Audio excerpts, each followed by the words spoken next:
महाराष्ट्र तुमच्या बापाचा नाहीये, या जिल्हा परिषद शाळा तुमच्या बापाच्या नाहीत, गोरगरिबाच्या जीवावरती चालतात. एक मूर्ख आमदार नेहमी बोलत असतो की जिल्हा परिषदेचे जे शिक्षक आहेत ते फुकटात पगार खातात, म्हणे फुकटात पगार उचलतात. परंतु मी त्यांच्या भरपूर अशा भूमिका ऐकल्या की ते शिक्षक विरोधी बोलत असतात नेहमी. परंतु त्यांनी मला नाही वाटत की कधी शिक्षकांच्याही समस्या जाणून घेण्याचा प्रयत्न केला, जिल्हा परिषदेच्या समस्या त्यांनी जाणून घेण्याचा प्रयत्न केला.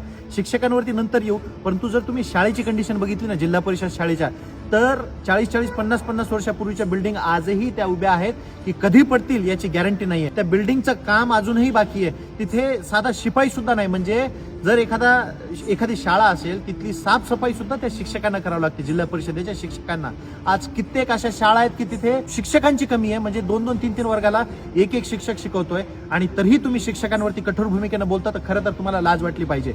आणि दुसरी गोष्ट, तुम्ही शिक्षकांवरती बोलत असताना थोडा विचार करायला पाहिजे, कारण तुमचं जे सरकार आहे किंवा मागचंही सरकार जे होतं, शिक्षकांना सर्वात जास्त हॅरॅस केलं जातं. जिल्हा परिषद किंवा संस्थेच्या शिक्षकांना कोणताही एखादी गव्हर्नमेंट स्कीम आली, निवडणूक आली, ते बोलवा शिक्षकांना. पंचायत समिती, जिल्हा परिषद, लोकसभा, विधानसभा, मग त्यांना BLO अपॉइंट करा. एखादं सर्वेक्षणाचं काम असेल, शिक्षकांना बोलवा. दारिद्र्य रेषेखालचं सर्वेक्षण असेल तर शिक्षकांना बोलवा. तंटामुक्तीचे काही काम असतील तर शिक्षकांना बोलवा. आणि कुत्रे जरी पकडायचे तुम्हाला तरी तुम्हाला शिक्षक आठवतो.